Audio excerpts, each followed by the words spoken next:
bless you. Thank you sir. नमस्कार। 8 से 9 मई 2025 की मध्य रात्रि को पाकिस्तानी सेना ने सैन्य बुनियादी ढांचे को निशाना बनाने के इरादे से पूरी पश्चिमी सेना पर भारतीय वायु क्षेत्र का कई बार उल्लंघन किया। यही नहीं बल्कि पाकिस्तानी सेना ने नियंत्रण रेखा पर भारी कैलिबर वाले हथियारों से गोलीबारी भी की। अंतर्राष्ट्रीय सीमा और नियंत्रण रेखा पर लेह से लेकर सरक्रीक तक 36 स्थानों पर 300 से 400 लगभग ड्रोनों का इस्तेमाल घुसपैठ का प्रयास करने के लिए किया गया। भारतीय सशस्त्र बलों ने काइनेटिक्स व नॉन काइनेटिक साधनों का उपयोग करके इनमें से कई ड्रोन्स को मार गिराया। इतने बड़े पैमाने पर हवाई घुसपैठों का संभावित उद्देश्य वायु रक्षा प्रणालियों का परीक्षण करना और खुफिया जानकारी इकट्ठा करना था। ड्रोन के मलबे की फोरेंसिक जांच की जा रही है।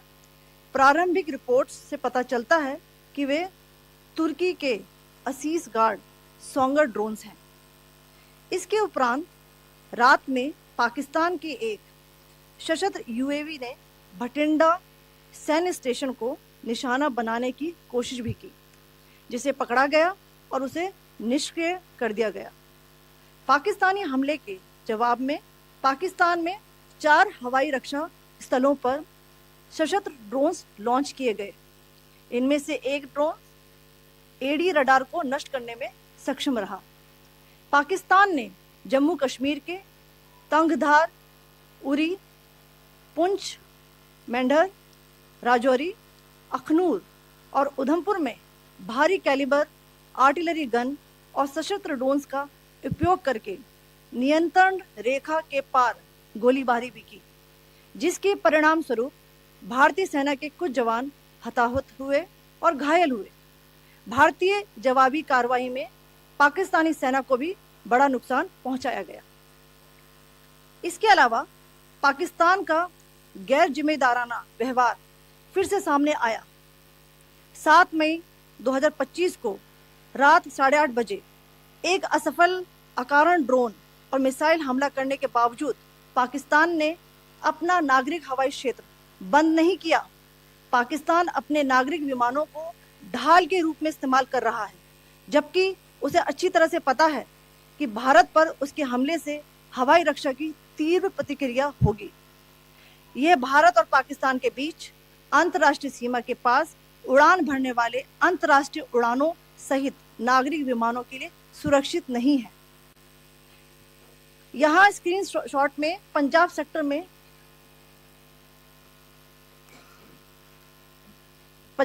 में हाई एयर डिफेंस अलर्ट स्थिति के दौरान एप्लीकेशन फ्लाइट रडार 24 का डेटा दिखाया गया है। जैसा कि आप देख रहे हैं यहाँ पर भारतीय पक्ष का हवाई क्षेत्र घोषित बंद के कारण नागरिक हवाई यातायात से पूरी तरह से रहित है। कराची और लाहौर के बीच के हवाई अड्डे मार्ग पर नागरिक एयरलाइंस उड़ान भर रही है। हाई अलर्ट किया गया है विमान फ्लाइनेस एविएशन का एयरबस 320, जैसा कि आप यहाँ देख रहे हैं, जो कि शाम को 5:50 बजे दमम से शुरू हुआ और रात को 9:10 बजे लाहौर में उतरा। ये सारा डिटेल्स आप यहाँ देख रहे हैं, ये डिटेल्स यहाँ लिखा हुआ है। Can you see this?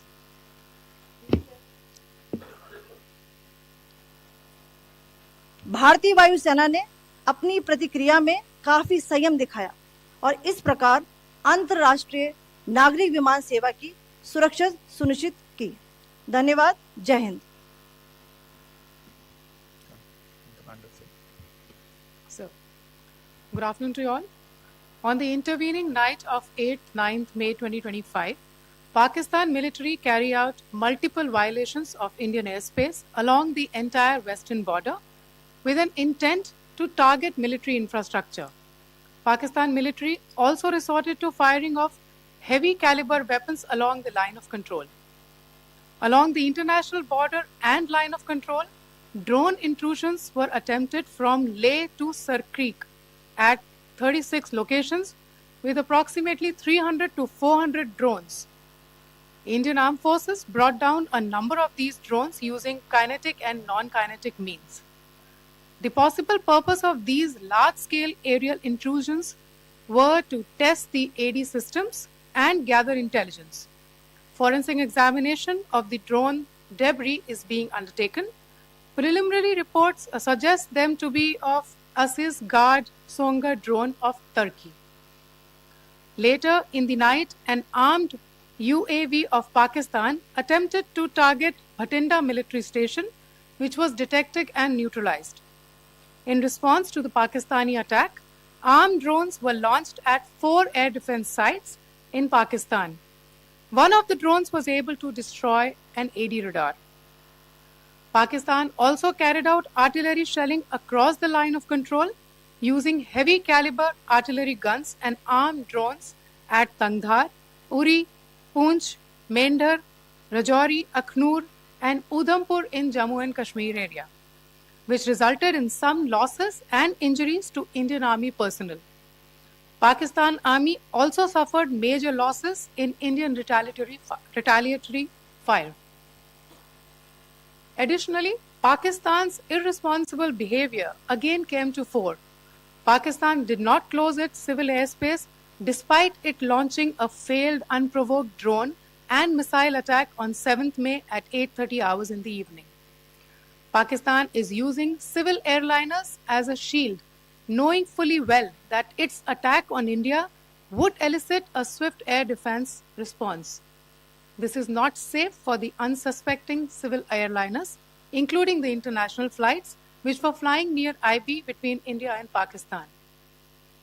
The screenshot we just showed and we shall share with you, it shows the data of the application Flight Radar 24 during a high air defense alert situation in the Punjab sector. As you have seen, the airspace on the Indian side is absolutely devoid of civil air traffic due to our declared closure. However, there are civil airlines flying the air route between Karachi and Lahore. Amongst the other civil aircraft that you can see, we have highlighted an aircraft which is Airbus 320 of Flynas Aviation, which was originated from Dammam at 1750 hours and landed later at Lahore at 2110 hours in the night. Indian Air Force demonstrated considerable restraint in its response, thus ensuring safety of international civil carrier.